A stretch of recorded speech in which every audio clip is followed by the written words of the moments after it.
Assalamualaikum warahmatullahi wabarakatuh. Waalaikumsalam warahmatullahi wabarakatuh. Pertama-tama saya kita ucapkan puji dan syukur atas rahmat Allah Subhanahu wa taala hingga hari ini kita bisa berkumpul di mana.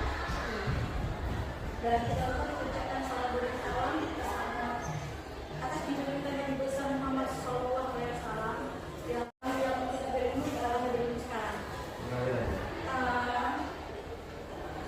Dan saya pribadi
dari video tadi Bapak Ibu kita lihat harapan kita anak kita konsekuen dengan komitmen yang sudah disusun. Bapak Ibu datang tepat waktu.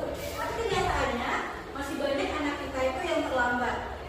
Nah, bagaimana caranya kita menyikapi kondisi di lapangan yang seperti ini? Salah satunya terlambat ini. Nah, Bapak Ibu kita tahu untuk bisa mencapai tujuan kita yang tujuan untuk pendidikan itu anak berkarakter dan cerdas itu salah satunya adalah adanya tata tertib. Nah, tata tertib ini yang menjadi pegangan kita atau pedoman kita supaya anak kita mengikuti budaya yang ada di sekolah. Nah, untuk bisa berlatihnya tata tertib itu tentu perlu disiplin. Kita perlu disiplin. Nah, disiplin ini adalah berasal dari bahasa Latin yaitu disiplin, mana yang punya belajar. Namun dalam budaya kita makna kata disiplin ini telah berubah. Ini maknanya adalah menjadi sesuatu yang dilakukan seseorang pada orang lain untuk mendapatkan kepatuhan. Jadi disiplin ini cenderung dihubungkan dengan ketidaknyamanan, bukan dengan apa yang kita hargai atau pencapaian suatu tujuan. Nah, makna disiplin di sini adalah belajar kontrol diri dengan menggali potensi kita sendiri agar mencapai tujuan mulia, yaitu menjadi orang yang diinginkan berdasarkan nilai-nilai yang ada, nilai-nilai diri yang kita hargai. Nah, Bapak Ibu, disiplin atau tata tertib yang ada di sekolah itu harapannya akan tumbuh pada diri anak kita, yaitu nilai-nilai kebajikan. Nilai-nilai kebajikan itu adalah nilai-nilai universal yang ada pada manusia. Nah, nilai-nilai positif ini harapannya yang akan dianut oleh anak melalui pembiasaan budaya positif yang ada di sekolah. Nah, apa aja nilai-nilai kebajikan itu? Ada nilai peduli, rajin, kemudian tegar rasa, kemudian lurus hati, dermawan, pengertian, dan nilai ini yang kita cakup di dalam sebuah istilah yang kita dapatkan adalah profil pelajar Pancasila yang di dalamnya terdapat 6 karakter, yaitu bergotong royong, berkeinginan global, bertakwa, bagaimana bertakwa yang Maha Esa dan akhlak mulia, kemudian mandiri, bernalar etis dan kreatif. Nah, Bapak Ibu, profil Pancasila atau konsep ini mencerminkan pelajar Indonesia yang diharapkan nanti menjadi pelajar sepanjang hayat yang memiliki kompetensi global dan berperilaku sesuai dengan nilai-nilai Pancasila tadi. Nah, dalam profil ini dirumuskan 6 karakter tadi. Nah, Bapak Ibu, seiring perkembangan zaman sekarang ada perubahan paradigma nilai stimulus atau respon formal kita dalam mengendalikan anak kita. Apa aja itu? Nah, di sini kalau dulu kita mencoba mengubah orang itu berpandangan sama dengan kita, sekarang tidak bisa. Kenapa? Kita berusaha memandang orang tentang dunia lain yang tidak mungkin, karena yang bisa mengontrol diri kita itu kita, bukan orang lain. Itu dia. Nah, kemudian ada pemaksaan pada saat bujukan gagal. Nah, di teori kontrol yang terbaru sekarang kita di sini diajak untuk kolaborasi dan membuat kesepakatan untuk menciptakan pilihan-pilihan. Nah, ini dia Bapak Ibu, ada perubahan respon atau teori kontrol untuk bisa menciptakan budaya positif di lingkungan sekolah itu. Nah, harapan kita nilai-nilai kebaikan yang di anak-anak itu munculnya dari motivasi diri sendiri. Jadi anak itu menghargai dirinya. Jangan sampai karakter anak itu muncul karena dari motivasi dari luar. Contohnya apa? Kalau saya buang sampah supaya saya dapat ujian atau dapat hadiah dari guru. Bukan itu. Maunya, harapannya nilai-nilai itu muncul dalam diri anak. Jadi dia tahu, oh ini baik untuk saya. Dia menghargai dirinya. Nah, jadi harapannya kebiasaan budaya positif itu melalui disiplin positif itu adalah muncul nilai-nilai dari motivasi intrinsik anak dan rasanya dari diri anak. Nah, itu dia Bapak Ibu. Nah, usaha kita untuk memulai sebuah budaya positif itu bisa memulainya dari keyakinan kelas. Nah, Bapak Ibu sudah melakukan ini sama dengan saya. Awal belajar kita sudah membuat sebuah keyakinan kelas. Nah, mungkin Bapak Ibu namanya peraturan di kelas atau kesepakatan di kelas. Nah, sebetulnya sama. Kalau Bapak Ibu memakai peraturan, kadang-kadang dengan peraturan itu anak, oh sesuatu yang harus kita taati. Tapi kalau keyakinan itu sesuatu yang muncul bisa menggerakkan hati mereka. Nah, untuk keyakinan kelas ini bisa kita lakukan dengan cara apa? Pertama, keyakinan ini kita rumuskan bersama anak.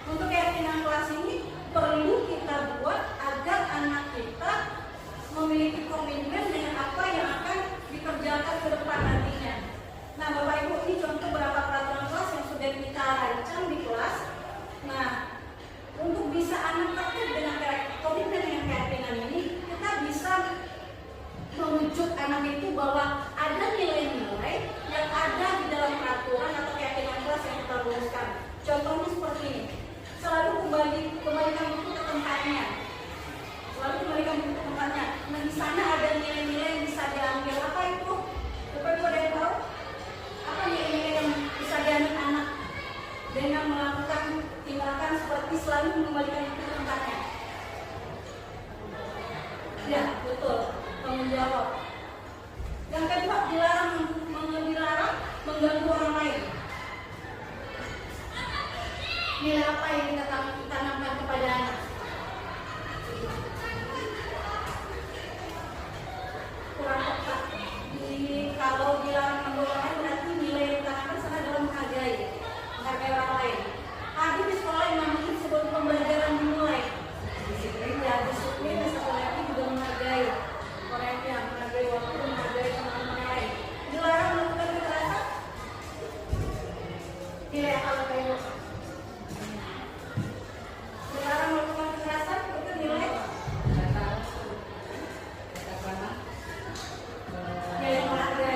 menghargai juga. Apa masuk? Dilarang menggunakan narkoba, nilai kesehatan. Ya, jadi anak tahu dengan tidak menggunakan narkoba berarti nilai kesehatan. Pergantian atau menunggu giliran, Disiplin. ya, komitmen dan sabar. Kemudian kalau menggunakan masker, ya nilai kesehatan. Betul, Bu Mira. Jangan berada di kelas atau koridor. Ketertiban dan nilai keselamatan. Nah ini Bapak Ibu, jadi kita ketika menyusun keyakinan itu, kita juga harus mengarahkan anak nilai peraturan ini keyakinan kelas ini mengacu ke nilai apa, nilai kebajikan apa yang dia harus dianut. Itu dia. Nah ini dia jawabannya. Keselamatan, keamanan, kesehatan, keselamatan. Oke Bapak Ibu. Nah, jadi Bapak Ibu, kadang-kadang kita kan sudah disiplin nih Bapak Ibu, ya, sudah menanamkan budaya positif, sudah disiplin positif, namun kenyataannya masih banyak anak kita yang masih melanggar atau ada masalah. Nah itu kenapa? Sebetulnya itu karena ada 5 kebutuhan dasar manusia yang harus dipenuhi anak kita. Apa saja itu? Pertama adalah bertahan hidup, kesenangan, cinta kasih, sayang, penguasaan, dan mengampun atas kemampuan. Contoh, ada anak yang mengganggu temannya, sering mengganggu temannya. Nah, kalau kita telusuri, ada kebutuhan di sana yang tidak terpenuhi. Apa itu, Bapak Ibu kira-kira? Sering mengganggu.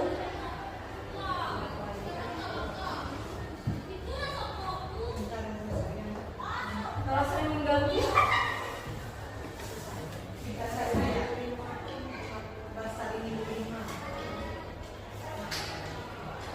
mengganggu kemasan atau cinta kasih sayang? Mengganggu adalah cinta kasih sayang. Jadi anak itu ingin diperhatikan. Nah Bapak Ibu, jadi anak-anak kita itu masuk kedisiplinan, ada kalanya dia melanggar norma-norma yang ada itu mempunyai kebutuhannya. Oleh karena itu, kita ketika menyikapinya itu Bapak Ibu, jangan hanya dengan cara otoriter. Jadi banyak cara yang bisa kita lakukan. Salah satunya apa? Nah, kembali ke keyakinan kelas tadi. Setiap tindakan tentu ada konsekuensinya. Kita disarankan, kita dilarang untuk memberikan hukuman. Kenapa? Karena hukuman itu akan berdampak jangka panjang pada anak. Salah satunya adalah anak akan benci pada kita, bahkan dendam. Dan dia akan di pikirannya hasilnya nanti setiap tindakan yang dia lakukan, wah akan ada hukumannya atau hukumannya hanya ini seperti itu. Jadi harapannya adalah menyikapi sesuatu itu kita bisa lakukan dengan cara lain. Seperti apa Bapak Ibu? Nah ini dia posisi kita. Ketika menyikapi pelanggaran dilakukan anak kita karena kebutuhan 5 kebutuhan dasar tadi. Salah satunya ini. Jadi kita sebagai guru itu disarankan untuk berada di posisi manajer atau pemantau, dan tidak disarankan sebagai teman, pembuat rasa bersalah dan penghukum. Kenapa? Kita tidak tahu Bapak Ibu bagaimana latar belakang anak itu, apalagi karakternya. Anak itu ibarat gunung es, yang hanya tampak itu 18%, yang di bawahnya kita tidak tahu. Yang kita tahu mereka sudah membawa dari rumah. Kita di sini adalah menuntun mereka, menggali potensi mereka,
Kemudian guru berkata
identitas, yang kedua adalah validitas kebutuhan, ketiga adalah menyampaikan keyakinan.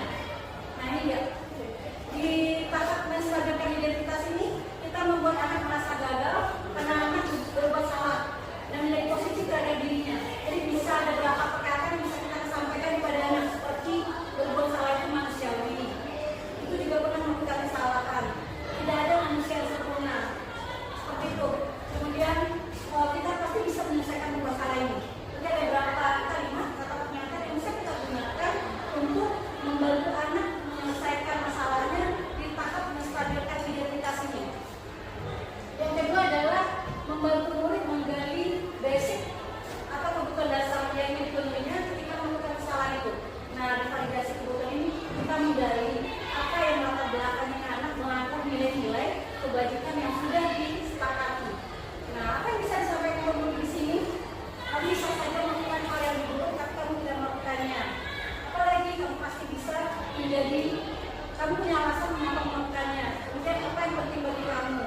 Nah, ini beberapa kalimat yang bisa kita gunakan untuk menggali masalah yang dihadapi anak. Yang ketiga, ini ya, menanyakan keyakinan. Nah, menanyakan keyakinan ini maksudnya adalah kita mengaitkan kesalahan anak dengan nilai-nilai yang sudah dibangun di dalam kesepakatan kelas. Nah, apa yang bisa kita sampaikan di sini? Nah, kita menanyakan kepada mereka kembali. Apa nilai yang sudah dipercaya di sekolah atau di sekolah yang sudah dirumuskan? Atau nilai-nilai prinsip apa yang telah kita sepakati? Jadi kita kembalikan kepada anak. Setelah itu di bagian menanyakan keyakinan ini, di sini baru kita menanyakan apa solusi yang bisa kamu temukan untuk mengatasi masalah sendiri.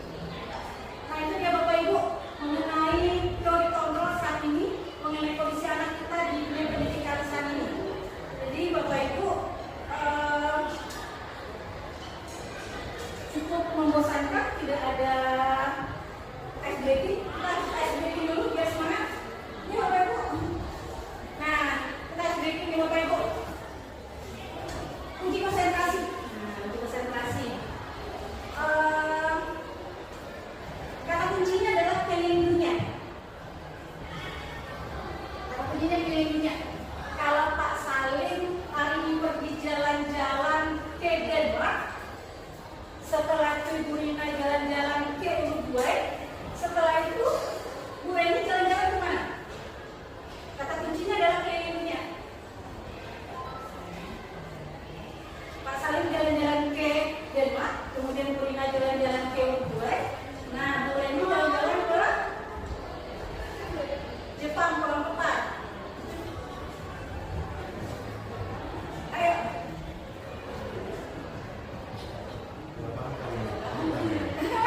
Kata kuncinya adalah keliling dunia. Ulang lagi. Kata kuncinya keliling dunia. Jadi setelah Uruguay, nah Bu Reni jalan-jalan ke mana lagi? Ya? Siap, betul, Nederland. Berikan tepuk tangan Bu Rina. Kita ulang lagi ya, sekali lagi. Nah, Bu Rina jalan-jalan ke Nederland. Kemudian Bu Rina, Bu Pati jalan-jalan ke India. Nah, Ibu Reni kemana lagi setelah dari India? Ya? India, waduh setelah itu Nederland, India, setelah itu Argentina, betul. Nah, Bapak Ibu tahu kata kuncinya? Kita berikan nama Santian sampai berikan satu. Ini Bapak Ibu ikuti ya. Nama Santian. Aku suwo, aku tidak, suwo aku Santi. Nah, yang beda. Nah, kita lanjutkan Bapak Ibu. Tapi lepas juga enggak ya? Ya, ini Bapak Ibu saya sudah merekam bagi praktik baik.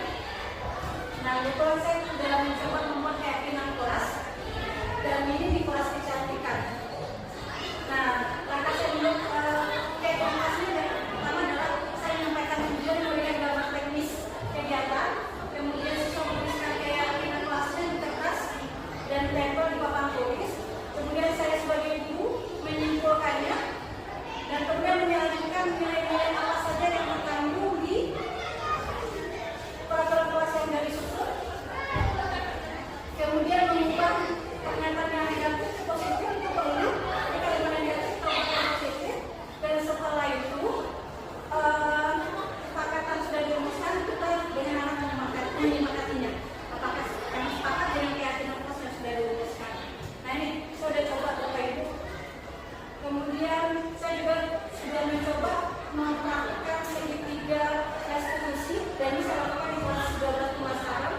dan seperti ini skenario-nya.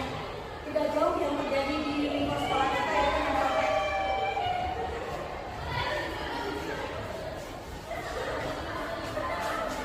Seperti ini skenario-nya.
kebersihan ya, cabai ya Bapak Ibu. Nah, kira-kira Bapak Ibu dengan pencerahan tadi mengenai positif tadi, kemudian ke kontrol kebenaran tadi, nah ada nggak target Bapak Ibu ke depannya? Apa target Bapak Ibu ke depannya? Melihat boleh tahu? Ya, mungkin mencobakan juga atau bagaimana? Silakan.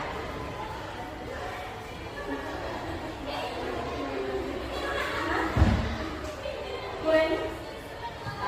Ya, targetnya ke depan.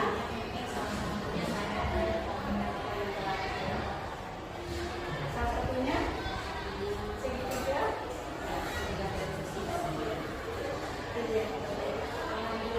Mudah-mudahan ya Bapak Ibu dengan diseminasi ini kita bisa mempraktikkan teori kontrol terbaru ini untuk membentuk anak kita memiliki nilai-nilai kebajikan sehingga dia menjadi anak yang cerdas dan berkarakter. Nah, demikian Bapak Ibu presentasi saya hari ini. Nah, saya tutup dengan pantun Bapak Ibu. Jalan-jalan yang lebih tinggi. Jangan lupa membawa kamera. Sekian presentasi hari ini. Semoga bermanfaat bagi kita semua. Saya akhiri dengan Assalamualaikum warahmatullahi wabarakatuh.